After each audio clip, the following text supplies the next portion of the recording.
All right, people, we're back for this last skirt section on this Angel tutorial. You can check out the first two videos. This is going to be from the bodice down, and I have two different examples here. This one's on like a little sugar bowl, but you can do a wider skirt that you can kind of flare out and have sit on like a table. You can kind of keep repeating the pattern if you can. If you want to make it into like a baby blanket or something, you see them with like the little kind of doll shape on the corner. I don't know, you can kind of play around with it, make it into something else if you want. So that's the wider, shorter skirt example. You can kind of sit it on some object. This one's probably better for a tree topper. So I'll give you the modifications. There's just more rows on this one, and then this has more stitches going across. So yeah, we will keep these set aside. So last video I left off where I had connected the bodice. So we're gonna pick up from there. That's that little dude.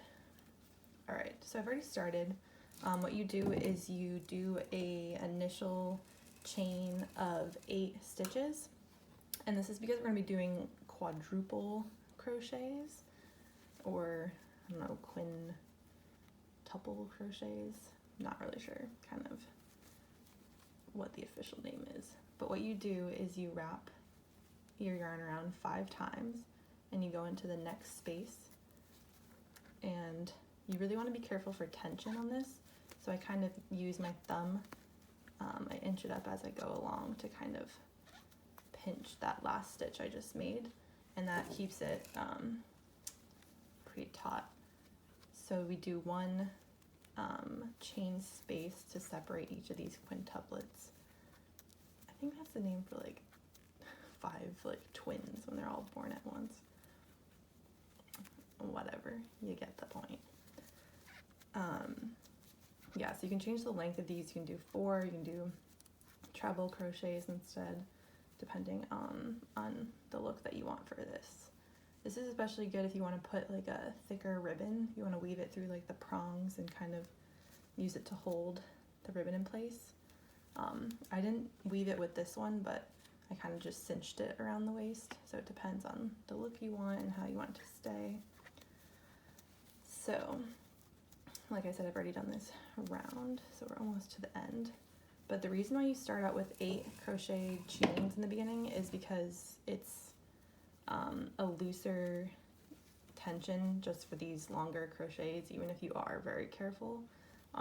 So you just need like a longer chain to kind of be the equivalent of this for your initial starter stitch. All right, so make sure you do 1 in each of the side spaces. This was the 1 chain that we had to connect when we were connecting in the round for the bodice. So this is our last one. We're gonna chain 1 and then join to the top. You wanna leave 1 spacer in between because that's what we were doing for that pattern.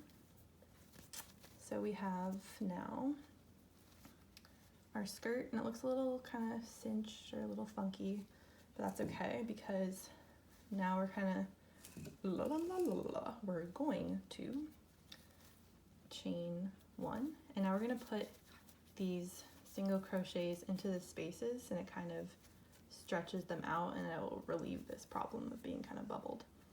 So here's where the modifications come in.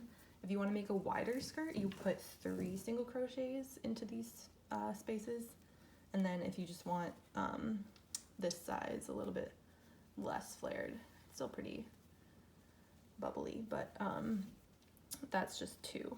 So I'm going to do the 2 option right now, and you just go in between those 2 mega crochets and you put in 2 or 3 depending on what you want.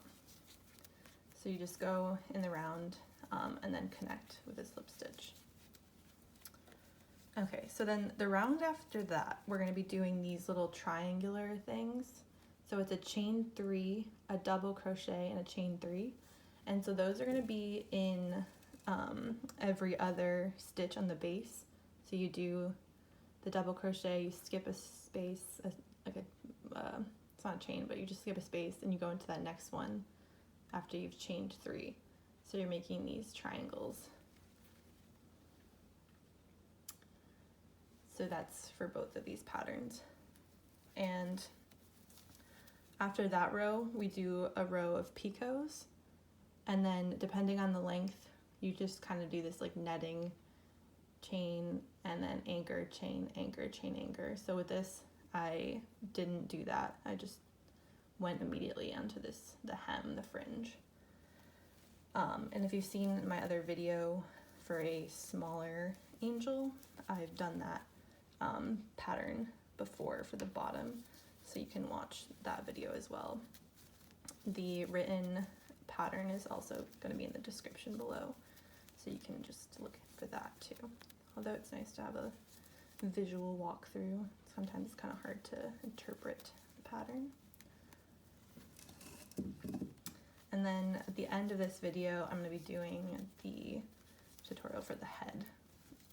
With that, it's very easy. You just do single crochets in the round. So if you've done any little like amigurumi animals, they usually have some type of shape built off of that sphere.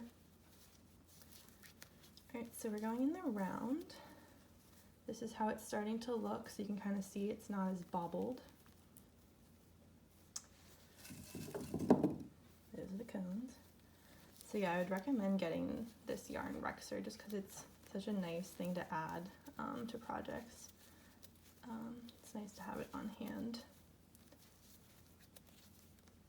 All right, so we're back to the beginning of the round. You do a slip stitch into that first single crochet.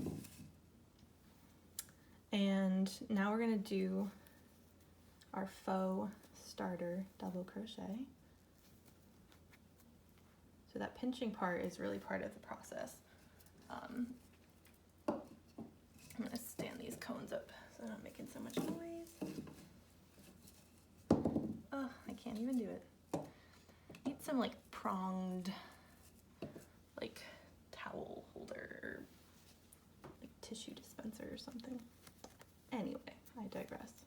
So you chain 3, you skip 1 space here and you go into the next with a slip stitch. Chain 3, then you do a double crochet in that second space. So that's how that's starting to look. It's a losing battle, people. All right, so eventually we're going to go back and put the picots on this double crochet part. You chain 3, you go back into slip stitch, chain 3, double crochet. So you're always leaving, oop, that's not double crochet. You're always leaving that 1 space. You can see it right here. So kind of create this open work triangle. Where am I? 1, 2, 3. So you skip 1, double crochet, chain 3, skip 1, anchor, chain 3, double crochet, chain 3, anchor, chain 3, double crochet, chain 3, anchor. So you can kind of start to see these little triangles. And if at any point you want to just bind off and